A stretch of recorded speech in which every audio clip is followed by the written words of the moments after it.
인사드리겠습니다. 안녕하세요. 하나님께서 사랑하시는 우리 강주 동부교회 형제자매님들을 이렇게 직접 뵙고 살아계신 하나님과 우리 주님 예수 그리스도를 전하는 귀한 집회에 함께하게 해주셔서 감사를 드립니다. 코로나 어려운 상황인데도 이렇게 사랑하는 분들의 초청을 받으시고 이 자리에 오신 여러분들을 하나님의 이름으로 환영합니다. 이 시간 전해지는 하나님 말씀이 여러분들에게 기쁜 소식, 여러분들에게 복된 소식이 되기를 원하는 마음이 있습니다. 삼성을 창업하신 분이 누군지 아시죠? 저희 부모님 세대에는 이분이 돈을 워낙 많이 끌어모았기 때문에 성을 돈시로 바꿔서 부르시더라고요. 지금은 이제 고인이 됐습니다만 이분이 엄청난 재산을 소유하고 명예를 가졌음에도 불구하고 이분도 피할 수 없는 것이 있었습니다. 그것이 무엇이었을까요? 이 죽음의 문제였습니다.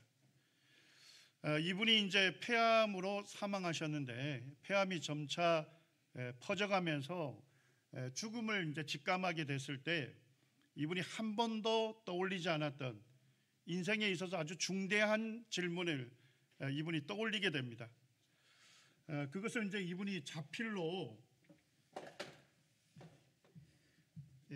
제가 좀 키가 아담해서 이분이 이제 자필로 이것을 썼는데요. 그 첫 번째 질문이 이거였습니다. 신은 우주 만물의 창조주라 하는데 무엇으로 증명할 수 있는가? 하나님께서 우주 만물을 창조하셨다고 하는 이 진리의 말씀을 이분이 들었습니다. 그런데 이분에게 있어서 안타까운 것은 그 진리가 믿을 만한 증거로 제시받지는 못했다는 것입니다. 이분이 두 번째 떠올렸던 것은 성경책입니다. 이 성경이 하나님의 말씀이라는 것을 어떻게 증명할 수 있나? 이분이 진리를 들었죠.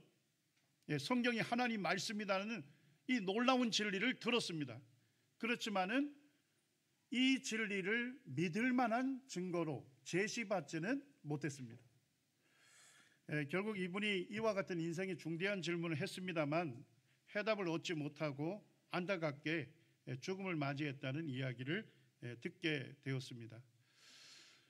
이 자리에 오신 분들은 고인이신 이병철 회장님처럼 뭐 재산이 많거나 또는 명예를 가지고 있지 않을 수 있습니다.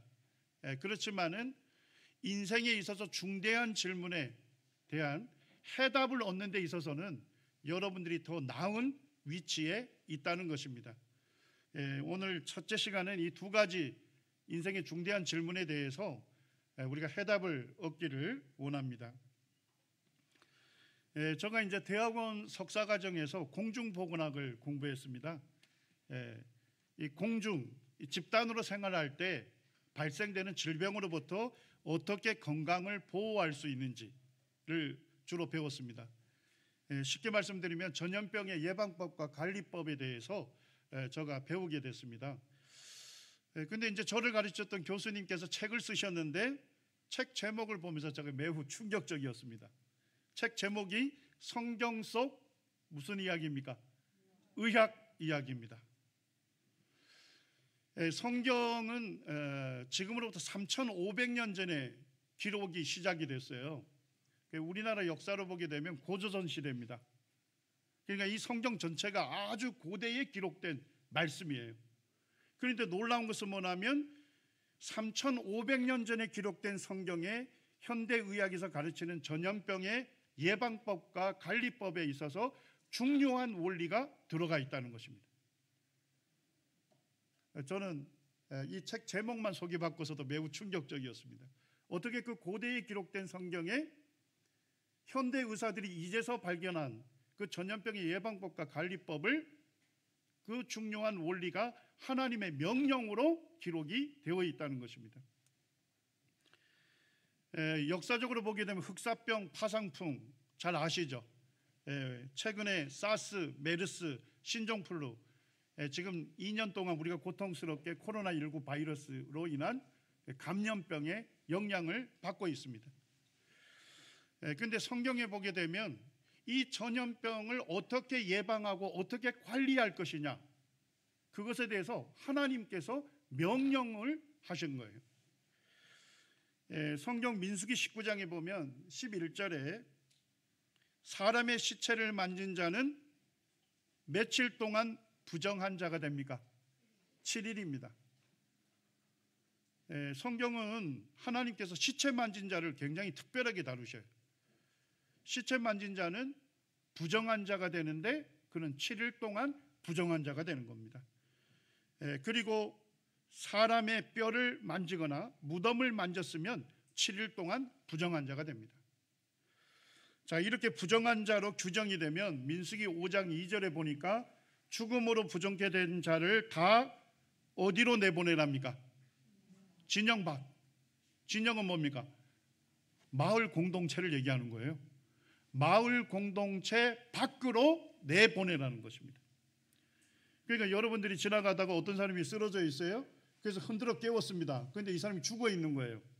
자, 이 사람은 죽은 자를 만졌죠? 자, 이 사람은 하나님 보실 때 부정한 자가 되는 거예요. 그러면 이 사람은 마을 공동체로 들어갈 수 있어요, 없어요? 못 들어가는 거예요. 마을 공동체 바깥에 있는 곳에서 7일 동안 머물러 있어야 하는 것입니다. 자, 오늘날 마을 공동체로 가지 못하고 특정한 장소에 머물러 있는 것을 뭐라고 하죠? 격리를 당한 것입니다.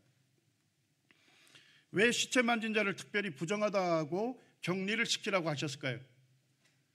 이 시체가 인간에게 전염될 수 있는 가장 많은 세균을 보유하고 있는 매체입니다.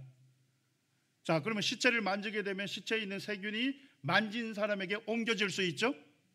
그리고 그 세균이나 바이러스에 의해서 질병이 발생될 수 있는 것입니다. 그리고 그 사람과 함께 생활하면서 접촉하게 되면 어떻게 되죠? 그 사람에게도 전염이 되어서 그 사람도 질병에 걸릴 수 있는 것이죠. 하나님께서 7일 동안 마을 바깥에서 격리를 시키라고 명령한 것입니다. 거기서 끝나지 않습니다. 19절에 보니까 그 부정한 사람, 시체를 만진 사람이죠. 그 사람은 자기 옷을 어떻게 해야 합니까? 빨고 물로 몸을 어떻게 해야 되죠? 씻어야 합니다. 그러니까 진영 밖에서 특별한 장소에서 격리를 당할 뿐만 아니라 자기 입은 옷을 물로 깨끗하게 씻어야 돼요. 그리고 깨끗한 물로 자기 몸을 씻어야 합니다. 왜 이렇게 하나님께서 명령하셨을까요? 지금 전염병 시대죠? 자, 전염병 예방법으로 가장 많이 강조하는 게 뭡니까? 손을 깨끗하게 씻으라는 겁니다. 물로. 왜 그렇습니까? 우리가 접촉하게 되면 손에 세균이나 바이러스가 옮겨질 수 있죠. 그리고 그것에 의해서 감염이 일어날 수 있는 거죠. 그래서 어떻게 하는 거예요? 손 씻기를 강조하는 것입니다.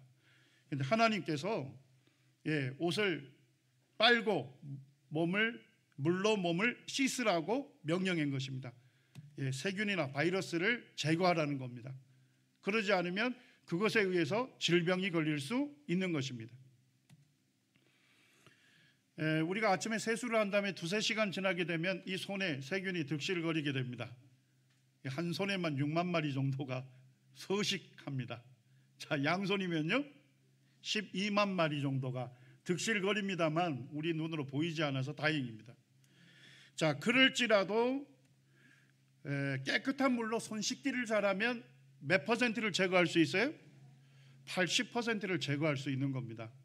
그래서 지금 전염병 시대에서 물로 손을 깨끗하게 씻으라는 것을 강조하고 있는 것입니다.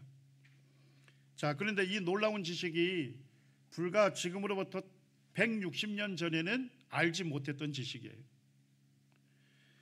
요게 제멜바이스라고 하는 산부인과 의사가 자기가 이제 산부인과 병원에 취직해서 들어갔더니까 산부인과니까 아기를 출산하기 위해서 오는 산모들이 있죠. 근데 산모들 6명 중에 1명꼴로 죽어나가는 거예요. 너무 많은 수가 죽는 거죠. 예, 아이기를 출산하러 왔는데 6명 중에 1명꼴로 죽어나가니까 이게 어떤 의사의 손을 거친 산모가 더 많이 죽는지 조사를 한 겁니다. 자, 이런 조사를 요즘 무슨 조사를 하죠? 지금 우리 일반인들 수준이 저 대학원 배울 때 수준입니다. 지금 역학조사를 한 겁니다. 역학조사를 했더니까 중한 환자분이 병원에 들어올 수 있겠죠. 그리고 그 사람을 살리려고 노력하겠죠. 그러다가 이 사람이 죽을 수 있어요. 그런데 그 당시에는 세균의 존재를 몰랐기 때문에 그냥 깨끗한 천으로 손을 깨끗이 닦고 그리고 산모를 내지낸 것입니다. 좀 문제가 있죠. 자, 그 다음에 뭐예요? 수술을 했습니다. 수술을 하게 되면 손에 피가 많이 묻죠. 그냥 깨끗한 천으로 손을 피를 닦고 산모를 내지낸 것입니다. 결국 뭐예요? 의사 손에 있는 세균이 그대로 산모에게 전달이 되면서 산모의 건강이 위협을 받아서 사망하게 된 사례가 되는 겁니다. 그럼에도 불구하고 그 시대에는 세균의 존재를 알지 못했어요. 그럼에도 이 제멜바이스가 어떻게 했냐면 산부인과 병동 앞에다가 깨끗한 물을 담아두고 산모를 내진하는 모든 의사들은 물로 손을 깨끗하게 씻고 내진하게 했습니다. 자, 산모 사망률이 16%에서 몇 퍼센트로 떨어졌을 거예요? 1%로 떨어진 것입니다. 이 놀라운 보고를 의사사회에서 했습니다. 그런데 그 당시 의사들이 얼마나 무식했냐 하면 손을 물로 씻고 내진하는 것이 너무 번거롭다. 그래서 이 놀라운 결과를 무시해 버렸습니다. 이 제멜바이스가 이제 계속적으로 의사사회에서 보고를 하니까 의사사회에서 왕따가 되고, 저거 좀 더 역사를 뒤져봤더니까 이 사람이 정신병원에서 불행한 죽음을 맞이했다 하는 것을 알게 됐습니다. 160년 전만 해도 이와 같이 무식했다는 것입니다. 자, 그런데 성경은 언제 손을 씻으라고 명령해 놓고 있죠? 3,500년 전에 시신을 만진 사람, 질병이 있는 사람을 만진 사람은 그 옷을 물로 빨고 물로 몸을 씻으라고 하나님께서 명령해 놓으셨어요. 거기서 끝나지 않습니다. 민수기 19장 12절에 보니까 뭘로 스스로 정결케 하라고 되어 있습니까? 잿물요. 자, 나무를 태우면 죄가 남겠죠? 그리고 그 죄를 물에 섞어 가지고요, 그 잿물로 몸을 깨끗하게 씻으라는 것입니다. 자, 왜 잿물로 몸을 씻으라 했을까요? 자, 우리 상처가 나면 거기에다가 가산화수소 칠하죠? 그러면 하얀 기포가 생기잖아요. 거기에 상처에 있는 세균을 소독하는 거예요. 잿물이 알고 봤더니까 상처 세균이 오염되면 탄산수로 소독을 하게 되는데요, 잿물은 세균을 소독하는 뭐였다는 겁니까? 탄산수였다는 것입니다. 그래서 잿물로 세균을 소독하라고 하나님 명령하신 겁니다. 거기서 끝나지 않습니다. 18절에는 보니까 우슬초라고 하는 식물이 여기에 있습니다. 그 우슬초를 가져다가 그 물을 찍어가지고 뼈나 죽임을 당한 자나 시체나 무덤을 만진 자에게 뿌리라고 되어 있습니다. 대야에 물을 담고 그 안에 뭐예요? 우슬초를 담궈두고 그 다음에 뭐예요? 시신을 만진 사람의 몸에 이 우슬초로 그 물로 뿌리는 거예요. 자, 왜 우슬초로 그 사람을 깨끗게 하라 했을까요? 우슬초는 매우 효과적인 뭡니까? 살균제이고 향균제입니다. 세균을 죽일 뿐만 아니라 세균으로부터 몸을 보호하는 역할을 하는 것입니다. 이것이 언제 기록이 되어 있다는 겁니까? 이 성경에 3,500년 전에 하나님께서 명령해 놓으신 거예요. 자, 오늘날 현대의학에서 이와 같은 방법을 그대로 사용하죠. 자, 예를 들어서 제가 다른 나라에 갔다가 인천공항으로 입국을 합니다. 자, 그러면 거기에 보니까 방역반에 있는 사람들이 무슨 센서 같은 걸 달린 것으로 카메라로 촬영을 하죠. 적외선 촬영기입니다. 그 사람 몸에 열이 어느 정도 되는지 촬영하는 거예요. 자, 근데 봤더니까 열이 높아요.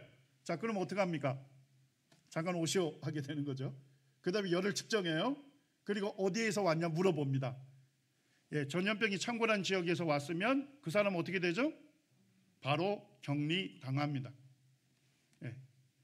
자, 그럼 격리하는 장소에 가서 뭘 하게 됩니까? 물로 몸을 깨끗하게 씻고 모든 옷을 소독하게 되죠. 그리고 어떻게 합니까? 살균제와 항균제로 관리를 하게 되어 있는 것입니다. 중세 유럽에 패스트균이 패스트가 번진 적이 있죠. 우리나라 사람들은 흑사병이라 했습니다. 패스트균에 감염이 되게 되면 피부에 검은 반점이 생겨요. 그리고 사망에 이르기 때문에 흑사병이라 했어요. 중세 유럽에 패스트 사건이 있을 때 유럽 인구의 3분의 1이 사망했습니다. 불과 4년 만에요. 4년 만에 2,500만 명이 죽은 것입니다. 중세 시대에는 유대인들이 별로 환영을 받지 못했어요. 그래서 어느 도시로 가든 항상 게토라고 해서 유대인들이 사는 구역을 지정해 줬습니다. 그리고 거기에서만 주거 생활을 할 수 있었어요. 그런데 유대인들 바깥에 있는 마을들은 패스트에 의해서 사람들이 죽어나가는데 어디는 사람이 사망자가 없는 거예요? 유대인들이 사는 구역에는 이 전염병의 영향을 받지 않고 있었던 것입니다. 왜 그런지 아시겠죠? 그 유대인들은 성경에 기록된 하나님의 명령대로 한 거예요. 그래서 자기들이 지정된 구역 이외에서 죽은 사람을 만지거나 질병이 있는 사람을 만졌으면 그 사람은 어떤 자가 되죠? 하나님에 의해서 부정한 자가 되죠. 마을 밖에서 7일간 격리당해요. 그리고 어떻게 합니까?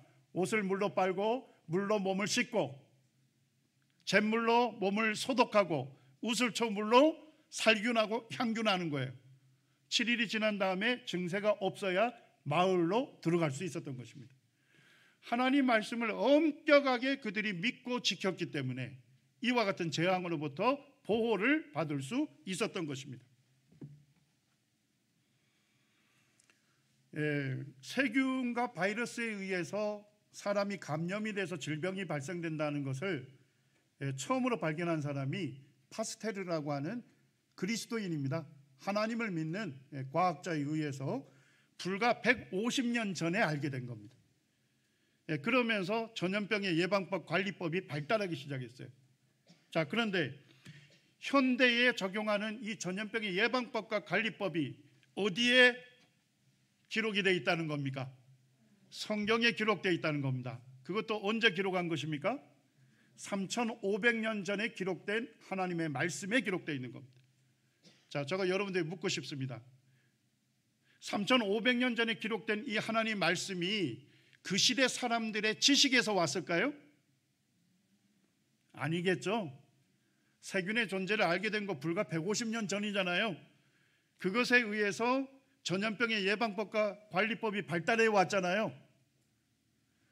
자, 그러면 그 오래전에 기록된 이 성경에 그 시대 사람들 지식에서 오지 않았다면 이 놀라운 지식이 누구로부터 왔겠습니까? 하나님으로부터 왔다고 우리는 합리적으로 추론할 수밖에 없는 것입니다.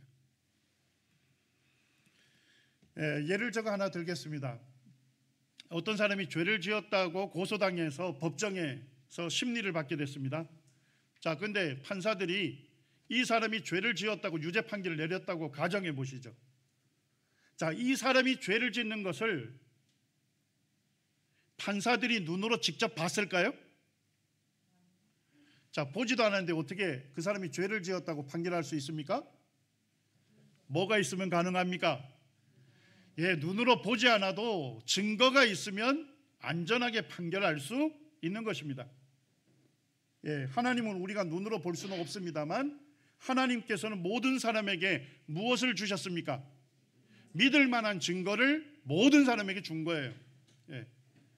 우리가 증거 하나만 지금 살펴본 것입니다만 모든 사람에게 믿을 만한 증거를 주신 거예요. 자, 증거가 있으면 우리는 뭐 할 수 있습니까? 안전하게 믿을 수 있는 것이죠. 자, 증거가 있는데도 믿지 않으냐면 누구 책임입니까? 그 사람의 책임이 되는 것입니다. 창세기 17장에 가면 할례에 담긴 비밀이 나옵니다. 하나님께서 믿음의 사람 아브라함과 무엇을 맺었습니까? 언약을 맺었습니다. 이 언약은 쉽게 얘기하면 계약이라 생각하시면 됩니다. 하나님께서 이 아브라함과 아브라함의 후손을 하나님의 백성으로 삼겠다고 언약을 맺은 거예요. 그리고 언약을 맺은 표식을 몸에 새기게 했습니다. 자, 그게 뭡니까? 할례입니다. 하나님께서 할례를 명령하면서 구체적으로 두 가지를 명령했습니다. 첫째, 누구에게 할례 주라는 겁니까? 모든 남자에게 할례를 주라는 것입니다. 자, 두 번째는 언제 할례를 주라는 겁니까? 태어난 지 8일 만에 할례를 주라고 명령했습니다. 자, 할례가 뭔지 아시죠? 거룩한 이곳에서 제가 짧게만 보여드리겠습니다. 남자의 어른들이 말씀하는 고추, 거기에 표피를 제거하는 수술입니다. 오늘날 무슨 수술이라 합니까? 포경 수술과 같은 것입니다. 하나님께서 명령한 이후 3,500년이 지났습니다만 이스라엘 유대인들은 남자아이가 태어나면 8일 만에 할례를 지금도 하고 있습니다. 누구의 명령입니까? 하나님의 명령입니다. 자, 만약에 남자아이가 태어난 지 8일째가 되는 날이 안식일이라면 그날에 할까요? 다음 날로 미룰까요? 안식일이 무슨 날인지 아시죠? 모든 노동을 금지합니다. 그리고 자기를 창조하시고 자기들을 하나님의 백성으로 삼아주신 하나님만을 예배하는 날이 안식일입니다. 제가 이스라엘을 여러 번 방문했습니다만 안식일이 되면 사이렌이 울리기 시작해요. 그리고 길거리에 사람 한 명도 없습니다. 모두 다 셔터를 내리고 집으로 다 돌아갑니다. 그리고 가족이 함께 모여서 하나님을 찬양하고 그 하나님을 예배합니다. 자, 그런 날인데 만약에 남자아이가 태어난 지 8일째가 되는 날이 안식일이면 그날에 할례 수술을 할까요? 다음 날로 미룰까요? 그날에 합니다. 이 창세기 17장의 하나님의 명령에 의해서 안식일이지만 할례 수술을 합니다. 제가 이제 안식일이 어떤 개념인지 거기 가봤는데, 제가 처음 이제 이스라엘 방문해서 예루살렘에 호텔에 묵었습니다. 그때 아마 13층에 제가 투숙을 했는데 아침 식사를 하려면 지하로 내려가야 돼요. 그런데 엘리베이터를 타려고 버튼을 아무리 눌러도 작동이 안 되는 겁니다. 그리고 가만히 서 있으니까 문이 열려요. 그래서 제가 잽싸게 들어갔습니다. 그리고 닫힘 버튼을 아무리 눌러도 작동이 안 되네요. 그러더만 자동으로 닫혀요. 12층에 가서 제가 누르지도 않는데 자동으로 열렸다가 잠시 기다렸다 닫고 11층 안식일 날에는요 24시간 동안 모든 엘리베이터가 자동으로 열렸다 자동으로 닫혔다 하는 겁니다. 그러니까 유대인들이 뭐예요? 엘리베이터 버튼 누르는 것도 뭐로 여긴 겁니까? 노동으로 일로 여기고 그것까지도 금지하는데, 그런데도 불구하고 남자아이가 태어난 지 8일째가 되는 날이 안식일이라면 다음 날로 미루지 않고 그날에 할례 수술을 한다는 것입니다. 이 말씀을 읽었던 그 스칸질로라고 하는 의학자가 하나님께서 할례를 명령하면서 구체적으로 날짜를 명령했다면 뭔가 이유가 분명히 있을 것이다. 그래서 이분이 이제 연구를 하게 됐습니다.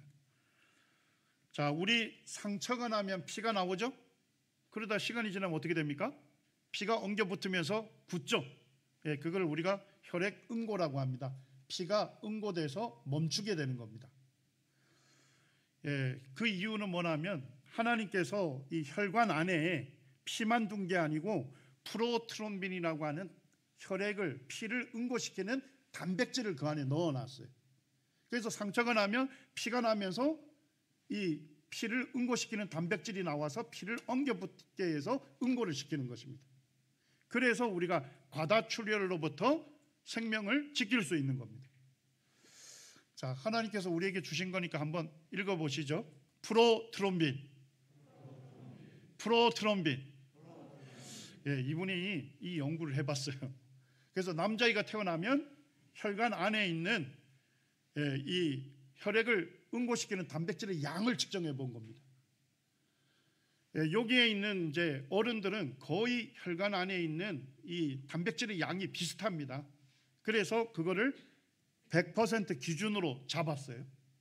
그리고 남자아이가 태어나면 하루, 이틀, 3일 날짜별로 혈관 속에 있는 피를 응고시키는 단백질 양을 측정해 본 겁니다. 자, 혹 3일째 할례 수술을 하면 무슨 문제가 생길까요? 자, 3일째 되는 날 남자아이 혈관 속에 있는 피를 응고시키는 단백질의 양이 어른들의 몇 %밖에 안 됩니까? 30%밖에 안 되는 거예요. 그러니까 적어도 너무 적은 양이죠. 자, 그날 수술하면 어떻게 될까요? 피가 응고되지 않고 과다출혈로 인해서 위험할 수 있는 것입니다. 저 얘기가 아니고 이 의학자들이 쓴 논문에 읽어보니까 생후 2일에서 5일째에는 신생아의 경우 출혈에 특히 민감하기 때문에 이 기간에 출혈이 일어나게 되면 뇌에 심각한 손상이 일어나고 쇼크와 빈혈로 인해서 사망까지 초래할 수 있다 경고하고 있습니다. 자, 그런데 날짜가 지나니까 점점 올라가는 게 보입니까? 자, 8일째 할례를 꼭 하라고 하나님께서 명령하신 이유가 있나요? 그때 남자아이 혈관 안에 있는 혈액을 응고시키는 단백질의 양이 누구보다 더 많아요? 어른들보다 더 많은 양을 갖고 있는 거예요. 자, 그날에 할례 수술을 하게 되면 어떻게 됩니까? 피가 빨리 응고가 돼서 신생아의 생명이 과다출혈로부터 안전하게 지켜질 수 있겠죠. 9일째 떨어지고 10일째 사실은 사람 일생 동안 거의 비슷한 양이 분비됩니다. 하나님께서 남자아이에게 8일째 꼭 할례 수술을 하라고 날짜를 명령하신 이유가 있습니까? 그때가 가장 할례 수술 받기에 가장 안전한 날이죠? 맞습니까? 그것도 뭐예요? 태어나서 죽을 때까지 사람의 일생 중에 단 하루다 하는 것을 밝혀내고 있는 것입니다.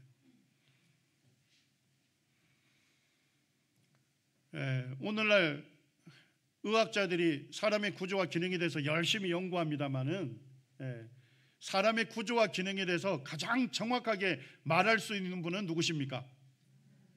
사람을 만드신 창조주만이 우리에게 가장 정확하게 말씀할 수 있고 할례 수술 받기에 가장 안전한 날을 명령하실 수 있는 분입니다. 아이들이 아이폰 선물을 해주면 가장 최고의 선물로 여기는데요, 이 아이폰의 구조와 기능에 대해서 가장 정확하게 말할 수 있는 사람은 누굴까요? 물론 이제 다른 세상 사람이 됐습니다만 스티브 잡스가 이 아이폰을 설계하고 만든 사람이기 때문에 만든 사람은 뭐 할 수 있습니까? 가장 정확하게 말할 수 있는 것입니다. 성경의 첫 구절입니다. 성경을 펼치면 첫 번째 나오는 구절. 이것은 성경의 머리글과 같고 성경 전체를 이해하는 열쇠와 같은 구절입니다. 자, 우리 같이 한번 읽어보겠습니다. 자, 함께 읽겠습니다. 시작. 태초에 하나님이 천지를 창조하시니라. 영원 가운데 계셨던 하나님께서 태초라고 하는 시간을 시작하신 분입니다. 그리고 태초에 하나님은 천지를 창조하셨습니다. 이 하늘 천자, 우주라는 공간을 창조하셨고, 그 다음에 이 지자는 땅 지자 아닙니까? 물질을 창조하신 분이에요. 하나님께서 우주 만물을 창조하셨을 뿐만 아니라 여러분과 저를 창조하신 우리의 창조자이시고 나의 주인이 되시는 분이 하나님이십니다. 욥기 36장에 제가 읽으면서 되게 놀란 적이 있습니다. 30절에 보니까 성경에 이렇게 기록되어 있습니다. 보라, 그가 하나님이 번갯불을 자기 사면에 펼치시며 바다 밑까지 비치시고 이런 것들로 만민을 심판하시며 음식을 풍성하게 주시니라. 자, 번개가 치지 않습니까? 그러면 엄청난 높은 온도가 발생이 되죠. 그래서 열이 발생이 되면서 강한 빛이 나옵니다. 그것 때문에 사면까지 환하게 비춰지죠. 그리고 바다 밑까지도 환히 비춰줍니다. 이건 이해가 되시죠?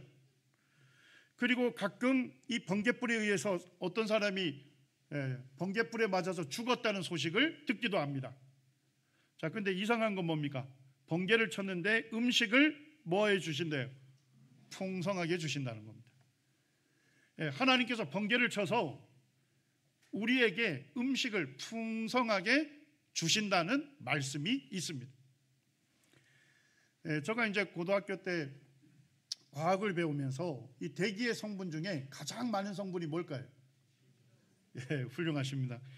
제가 질문하는 대부분 내용은 슬라이드에 있습니다.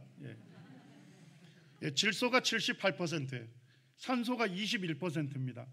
그리고 나머지는 전부 다 0.00 이렇게 아주 적습니다. 산소가 21%인 건 이해가 돼요. 우리가 산소를 마시면서 그 산소로 ATP라고 하는 생물 에너지를 만들어냅니다. 그리고 그 에너지를 사용해서 근육이 수축하기 때문에 우리가 움직일 수 있습니다. 그리고 호흡하는 근육이 수축하기 때문에 숨을 쉬고 살 수 있는 것입니다. 그런데 더 많은 양이 질소입니다. 자, 질소가 왜 이렇게 많을까요? 질소는 식물 성장에 매우 중요합니다. 식물이 단백질을 생성하고 생명력 있게 살려면 질소를 머금어야 돼요. 질소를 흡수해야 합니다. 자, 근데 아이러니하게도 공기 중에 질소 이온이 식물로 못 들어갑니다. 바로 공기 중에 그 많은 질소 이온들이 저 안에 들어가지를 못하는 거예요. 어떻게 하면 들어갈까요? 번개를 쳐야 합니다. 번개를 치게 되면 2만 도 정도 되는 고열이 발생이 돼요. 태양 겉표면 온도예요. 엄청난 열이 발생이 되면서 대기 중에 있는 산소와 질소가 결합이 됩니다. 이걸 산화질소라 하는데요. 이 산화질소가 뭐와 함께 땅으로 내려갑니까? 비와 함께 물과 함께 땅에 적시게 되죠. 산화질소 형태면 식물의 뿌리가 흡수할 수 있어요. 그래서 질소를 머금고 단백질을 생성하면서 생명력 있게 살아요. 자, 그러니까 뭐를 더 많이 맺히겠습니까? 더 많은 열매를 맺히게 되고 우리 식탁에 음식을 더 풍성하게 제공할 수 있는 것이죠. 자, 그런데 이 놀라운 말씀이 3,500년 전에 기록이 됐는데 우리 과학자들은 언제 알았을까요? 1905년에 알게 됐습니다. 이 프리츠 하버라고 하는 독일의 과학자가 공기 중에 있는 질소를 이용해서 질소 비료를 생산하는 공정을 발견하게 됩니다. 그래서 그 당시에 과학자들이 공기로 빵을 만들었다는 찬사를 하게 된 것입니다. 현대 과학자들은 불과 15년 전에 알게 된 불과 15년이 아니군요. 한 100년 전쯤에 알게 된 놀라운 사실이죠. 그렇지만 성경은요 3,500년 전에 하나님께서 번갯불로 음식을 풍성하게 주신다고 하는 말씀을 기록해 놓은 것입니다. 욥기 38장 4절과 5절에서도 놀라운 말씀을 기록하고 있습니다. 이 성경은 고대에 기록되었음에도 불구하고 오늘날 현대과학자들이 읽을 때 매우 놀라는 말씀입니다. 자, 하나님께서 욥이라고 하는 믿음의 사람에게 이렇게 질문합니다. 내가 땅의 기초, 지구의 기초를 놓을 때 내가 어디 있었느냐? 자, 하나님께서 지구의 기초를 놓을 때 욥은 어디에 있었습니까? 사람은 이 땅에 존재하지도 않았죠. 내가 깨달아 알았거든 말할지니라. 누가 그것의 도량법, 지구의 도량법을 정하였는지, 누가 그 줄을 지구의 위에 띄웠는지 내가 아느냐? 자, 지구의 도량법을 하나님이 정하셨죠. 도량법은 길이, 양, 무게 등을 재는 기구 및 단위법입니다. 여기에 있는 도자가 자도자예요. 자, 자는 뭐 하는 장비죠? 길이를 재는 거죠. 하나님께서 지구에 기초를 놓을 때 왜 지구를 그 거리에 위치해 있는지 네가 아느냐는 거예요. 자, 량은 대박을 얘기하는 겁니다. 되량자. 되는 뭐 하는 장비입니까? 질량이나 부피를 측정하는 거죠. 하나님께서 지구에 기초를 놨는데 지구를 왜 그만한 질량으로 창조했는지 네가 아느냐? 깨달아 알았거든 말할지니라고 하나님께서 도전하고 계신 겁니다. 욥이 알았을까요? 욥은 알지 못했겠죠.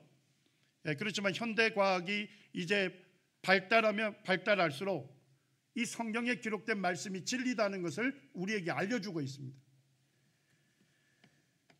지구는 태양으로부터 1억 5천만 킬로미터 정도 떨어진 거리에 위치합니다. 자, 하나님께서 지구의 기초를 놓을 때 태양으로부터 이 거리에 위치된 겁니다. 자, 그런데 하나님 지구 기초를 놓을 때 조금 앞쪽에 당겨놨으면 어떻게 됐을까요? 그림처럼 되는 겁니다. 태양은 난로에 난로에 가까이 가면 가까이 갈수록 뜨거운 환경이 되겠죠? 자, 그 뜨거운 열에 의해서 물이 어떻게 될까요? 전부 증발하고 기화하고 사라지겠죠? 지구상에 마실 물이 존재하지 않습니다. 그리고 뜨거워서 살 수 없는 환경이 됩니다. 자, 근데 지구의 기초를 놓을 때 조금 뒤쪽에 몰려놨으면 어떻게 됐을까요? 난로에서 멀어지면 멀어질수록 추운 환경이 되죠. 그리고 물이 액체로 존재하지 않고 전부 얼음으로만 존재하게 됩니다. 고등학교 1학년 과학책을 뒤져보시면 지구의 지금의 위치, 지금의 거리는 생명이 살 수 있는 유일한 위치다 이렇게 얘기합니다. 라이프 존이라고 얘기합니다. 생명 영역이다. 하나님께서 지구의 기초를 놓을 때 이 거리에 위치케 한 것은 결국 누구를 위한 것입니까? 사람을 위하여 그 위치를 정하신 겁니다. 자, 지구가 더 크면 좋겠습니까? 지구가 더 크면 더 무거워지겠죠? 질량이 증가하게 되면 충격의 세기가 커져요. 그러게 되면 잡아당기는 힘이 강해지죠? 지구 대기권 바깥에 우주에 있는 해로운 가스들, 메탄, 암모니아, 수소, 헬륨 이런 가스들을 전부 잡아당기게 됩니다. 그러면 이 공간에 해로운 가스가 가득 차게 되죠.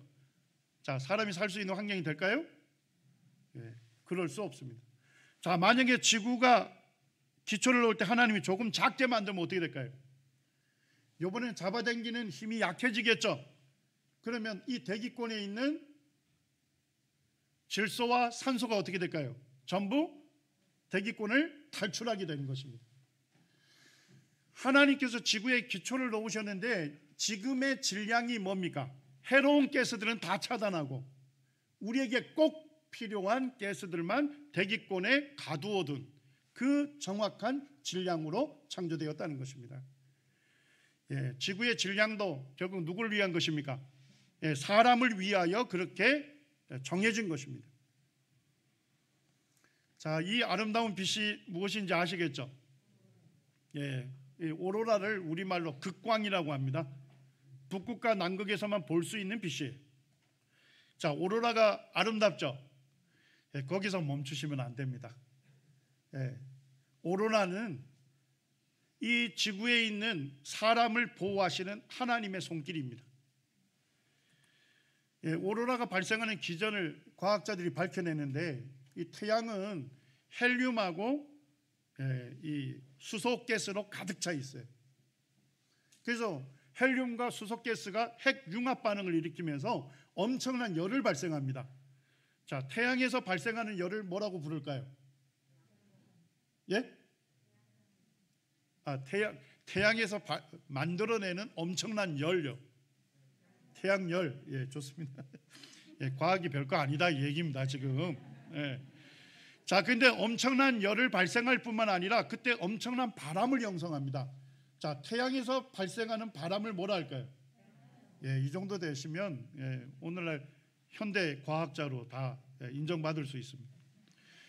엄청난 태양열이 이 태양풍에 실려 가지고 지구까지 옵니다.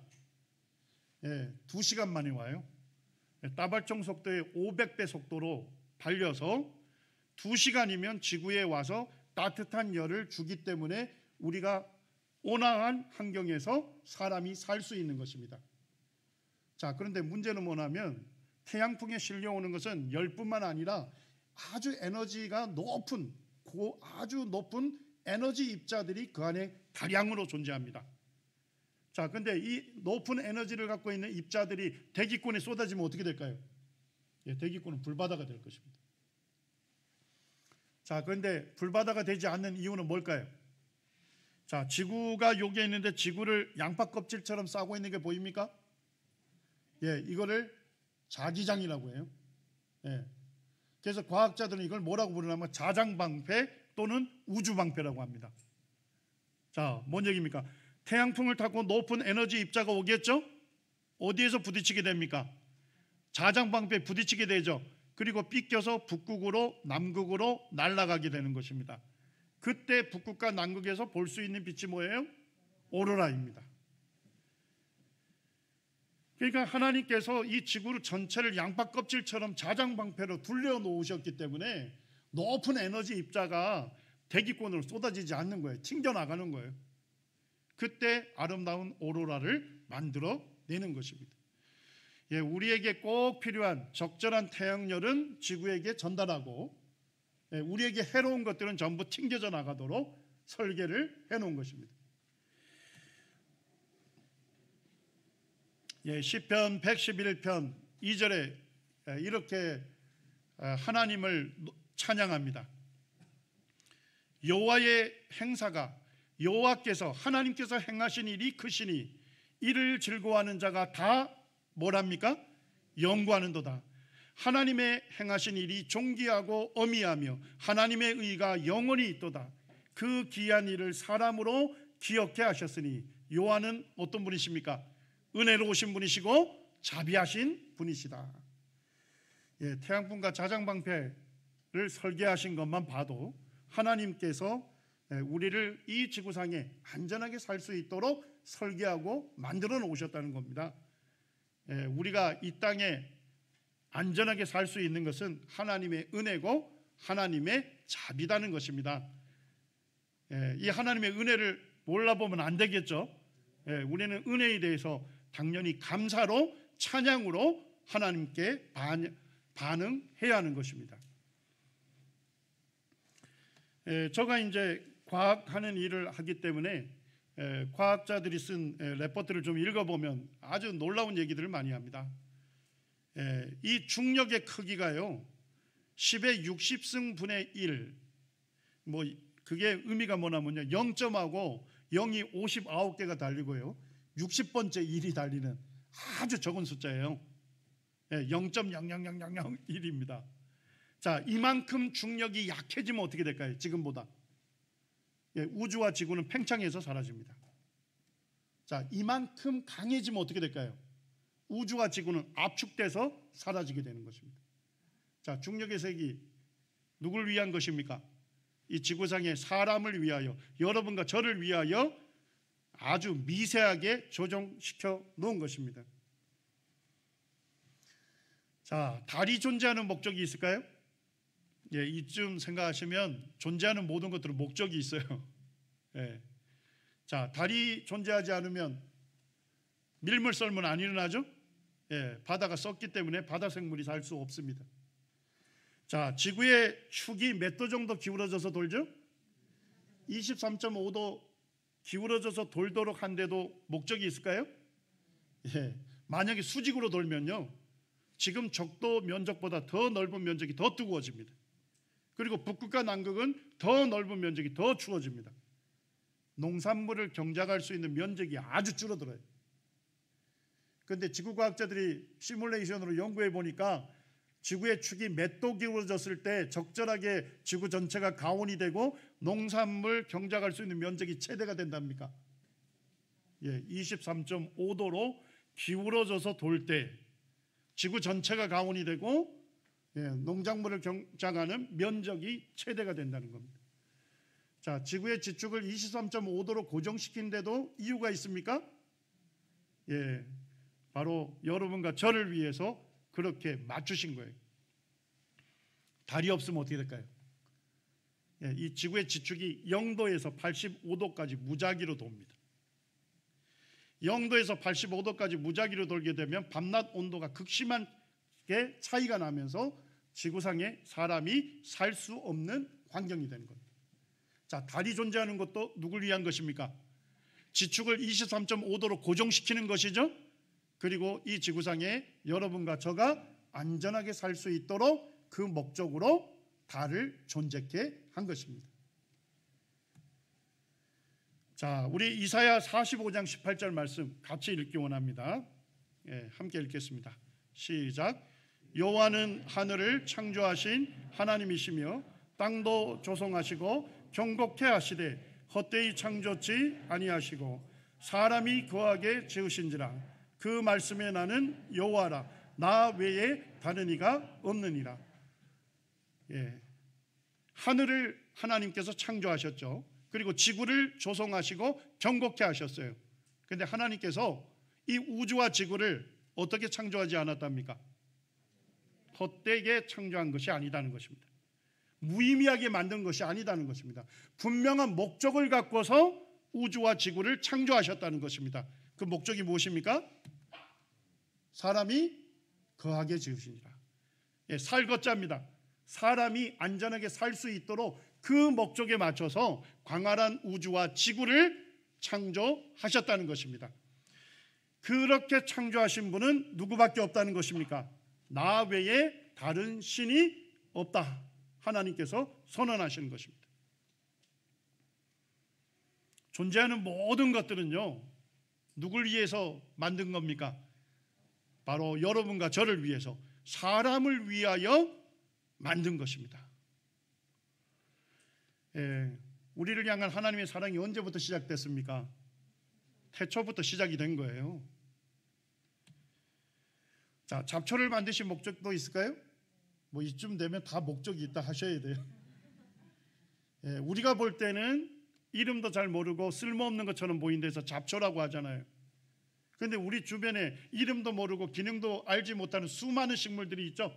왜 이렇게 하나님께서 수많은 식물들을 우리 주위에 두셨나요?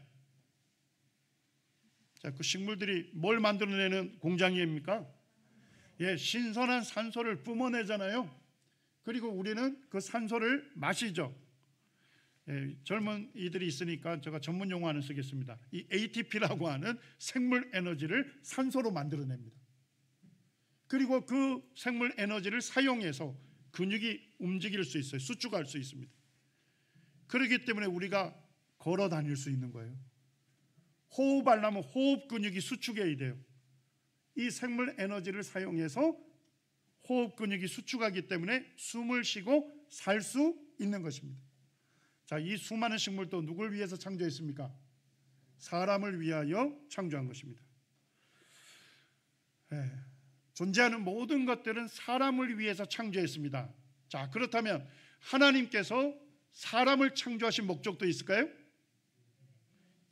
사람을 창조하신 목적을 이사야 43장 7절에서 분명히 말씀합니다. 자, 우리 같이 한번 읽겠습니다. 시작. 내 이름으로 불려지는 모든 자, 곧 내가 내 영광을 위하여 창조한 자를 오게 하라. 그를 내가 지었고 그를 내가 만들었느니라. 자, 모든 만물들은 사람을 위해서 창조하셨죠. 자, 만물의 영장인 사람만큼은 누굴 위해서 창조했습니까? 하나님을 위하여 창조한 것입니다. 여러분과 저를 하나님께서 창조하신 목적은 자기를 창조하신 하나님을 위하여 창조한 것입니다. 하나님의 영광을 위하여 창조했습니다. 하나님의 영광이라는 것은 뭐냐면 하나님을 하나님으로 높인다, 이런 얘기입니다. 자기를 창조하신 그 하나님을 자신의 하나님으로 인정하고 믿고 섬기도록 창조한 것입니다. 여러분들을 창조하신 그 하나님, 그 하나님의 영광을 위해서 사십니까? 그 하나님을 나의 하나님으로 인정하고 믿고 섬기십니까? 그렇지 않다면 여러분들은 창조의 목적에서 탈선한 것입니다. 인간이 하나님을 떠난다는 것은 바로 물고기가 물을 떠나는 것과 같습니다. 기차의 바퀴가 기차의 레일을 벗어나는 것과 같은 것입니다.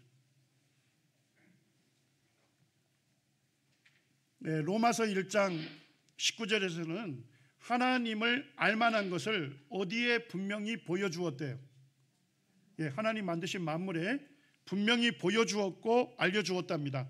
그러므로 사람이 뭐 할 수 없습니까? 핑계할 수 없습니다. 제가 짧은 시간 지금 몇 가지 사례들을 통해서 하나님께서 만물을 사람을 위해서 창조하시고 사람만큼은 하나님의 영광을 위해서 창조했다는 이 창조의 아주 중요한 목적을 살펴봤습니다. 하나님께서 나를 창조하셨다면 나는 그 하나님을 어떻게 해야 되겠습니까? 그 하나님을 영화롭게 해야 하지 않겠습니까? 그 하나님께 감사해야 하지 않겠습니까? 그 하나님을 경배하고 섬겨야 하지 않겠습니까? 만약에 그렇게 하지 않는다면 그것이 무엇입니까? 사람이 하나님께 지을 수 있는 가장 큰 죄가 될 것입니다. 사람이 하나님을 영화롭게 하고 그 하나님께 감사하고 그 하나님을 찬양하고 경배하는 것은요, 하나님으로부터 지음받은 인간의 합당한 본분이에요. 그리고 당연한 도리인 것입니다. 당연하고 합당한 것을 행하지 않는 것을 성경은 뭐라고 합니까? 그것이 죄라고 말씀하고 있는 것입니다. 로마서 1장 28절은 그들이 마음에 누구 두기를 싫어했다고요? 이것이 바로 인간의 가장 큰 죄인 것입니다. 만물을 나를 위하여 창조하시고 그리고 만물의 영장으로 나를 창조하셔서 자기를 창조하신 하나님을 자기 마음의 주인으로 모시고 살도록 창조하셨는데, 하나님을 자기 마음의 주인으로 받아들이기를 뭐하는 것이에요? 거절하는 것, 거부하는 것, 자기가 주인이 되기 원하는 것, 자기가 자기 인생의 주인인 양 살아가는 것, 하나님을 떠나서 자기 좋을 대로 살아가는 것, 이것이 바로 사람이 하나님께 지을 수 있는 가장 큰 죄가 되는 것입니다. 제가 예전에 제자로부터 이런 질문을 받은 적이 있습니다. 선하신 하나님께서 창조하신 세상에 왜 이렇게 악이 난무하고 왜 수많은 사람들이 불행하고 고통합니까? 왜 오늘날 세상에 악이 가득하고 사람들이 고통스러워하며 왜 불행한 삶을 살아가고 있죠? 예레미야 2장 19절에서는 분명하게 우리에게 말씀해 주고 있습니다. 내 악이 너를 징계하고 내 반역이 너를 책망할 것이다. 그런즉 내 하나님 여호와를 버림과 내 속에 나를 경외함이 없는 것이 악이요 고통인 줄 알라. 여러분들, 왜 이 세상에 오늘날 악이 가득합니까? 왜 세상에 사람들이 하나님으로부터 지음받은 인간이 고통스러워하고 불행한 삶을 살아갑니까? 무엇 때문입니까? 하나님께 반역했기 때문에 그렇습니다. 자기를 창조하신 하나님의 은혜를 모르고 그 하나님을 자기 삶의 주인으로 받아들이기를 거절하기 때문에, 자기가 하나님인 양 자기 원하는 삶을 살아가기 때문에 오늘 사람들이 죄로 인해서 고통하고 불행한 것입니다. 하나님과 자기의 관계가 단절이 됐기 때문에 사람과 사람 관계도 온전할 수 없는 것입니다. 여러분들, 행복한 삶을 원하십니까? 그렇다면 하나님께로 돌아오십시오. 여러분이 나를 지으신 하나님을 내 삶의 주인으로 받아들일 때, 하나님과 나와의 이 창조 질서가 회복이 될 때, 관계가 회복이 될 때 사람과 사람과의 관계도 회복될 수 있는 것입니다. 오늘 1교시 이렇게 정해진 시간이 다 된 것 같습니다. 10분 휴식하시고 이제 2교시 말씀으로 진행하겠습니다.